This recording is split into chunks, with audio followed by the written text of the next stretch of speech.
الرحمن الرحیم نحمدہ ونصلی علی رسولہ الکریم اما بعد۔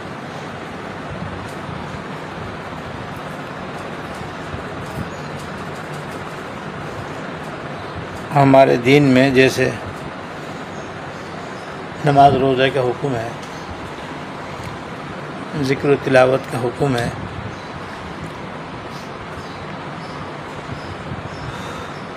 توبہ استغفار کا حکم ہے، اللہ کے مخلوق پر رحم کھانے کا بھی حکم ہے، چھوٹوں پر رحم کھانا، غریبوں، محتاجوں، مسکینوں، معذوروں، بیماروں پر رحم کھانا، حتیٰ کہ جانور پر بھی رحم کھانے کا حکم ہے۔ اور اس کے کئی واقعات میں آپ کو اس سے پہلے سنا چکا ہوں۔ ایک واقعہ اور بھی نظر سے گزرا ہے۔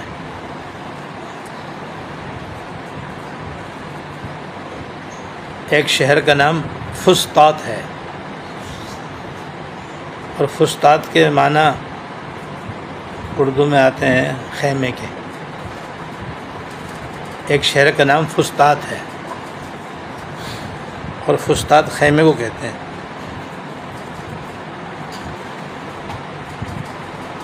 تو معنی تو اس کے خیمے کے ہیں، لیکن جس شہر کا یہ نام ہے وہ تو بڑا عظیم الشان اور عالی شان شہر ہے، جس کے اندر خیمے کا نام و نشانی نہیں۔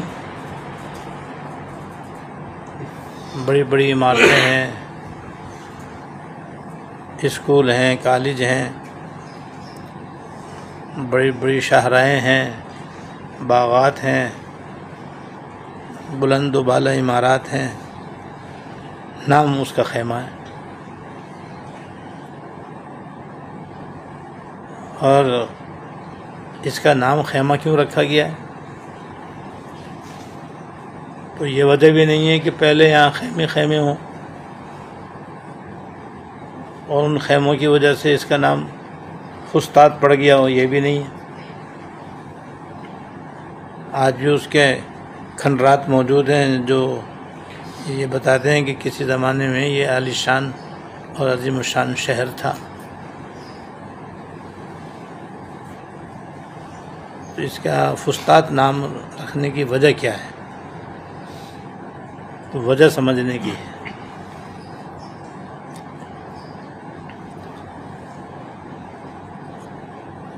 وہ وجہ ایک تاریخی وجہ ہے۔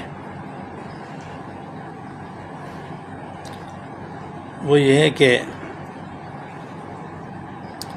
مصر کے گورنر ہیں حضرت عمرو بن العاص رضی اللہ تعالیٰ عنہ۔ یہ فاتح مصر بھی ہیں اور وہاں کے گورنر بھی ہیں، حضرت عمرو بن العاص رضی اللہ تعالیٰ عنہ۔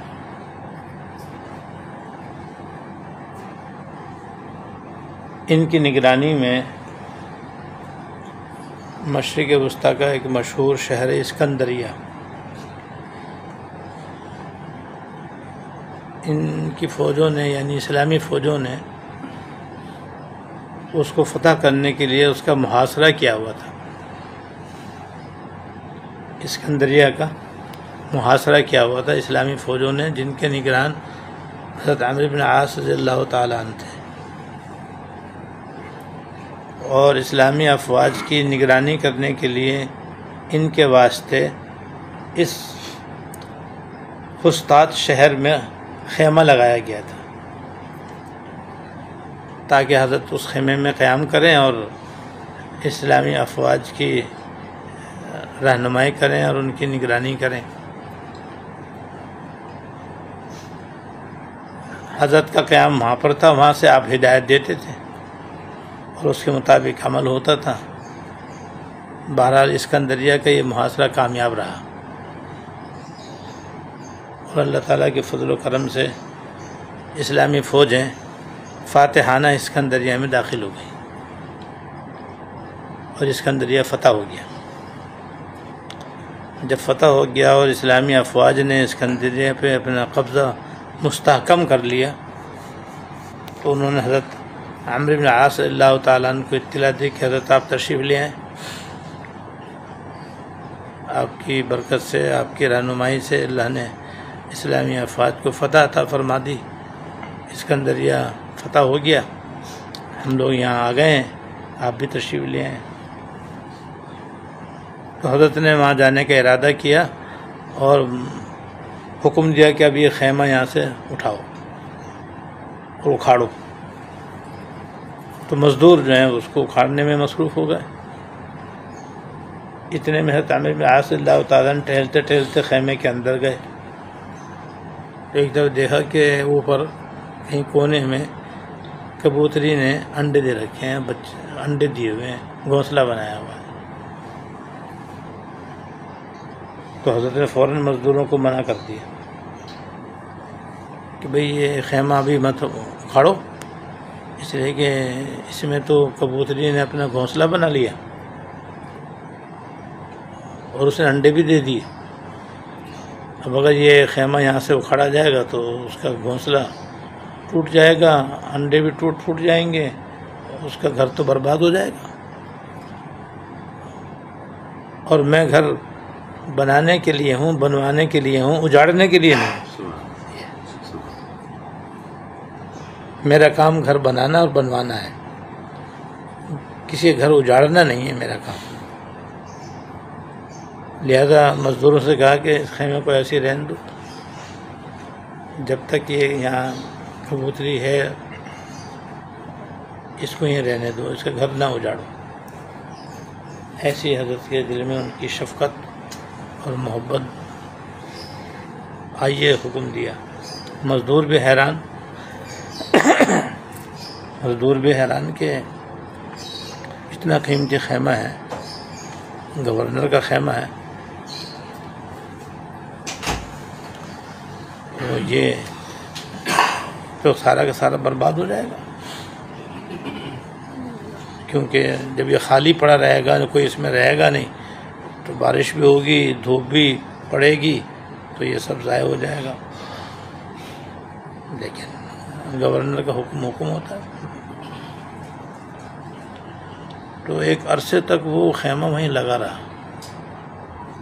خیموں کہتے ہیں فسطاط، اس خیمے کے وجہ سے شہر کا نام فسطاط پڑ گیا،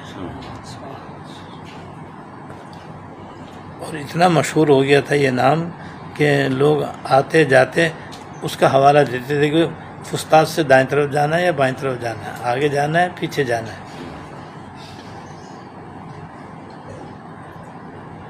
دراصل ہمارے دین میں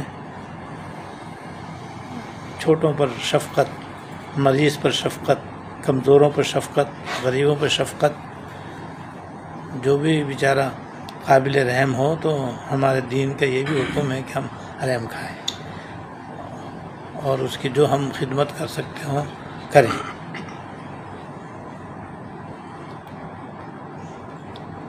اللہ تعالی ہمیں بھی اور آپ کو بھی صلی اللہ علیہ وسلم کی سنت پر اور آپ کے اس ارشاد پر کہ ارحموا من فی الارض، جو لوگ زمین پر ہیں ان پر تم رحم کھاؤ، یرحمکم من فی السماء، تو اللہ تعالیٰ کی ذات جو آسمان میں وہ تم پر رحم فرمائیں گے۔ ہم مخلوق پر رحم کریں گے تو اللہ تعالیٰ ہم پر رحم فرمائیں گے انشاءاللہ۔ اللہ تعالیٰ کی رحمت ہی سے کام چلے گا۔ اللہ تعالیٰ توفیق عطا فرمائے۔ وآخر دعوانا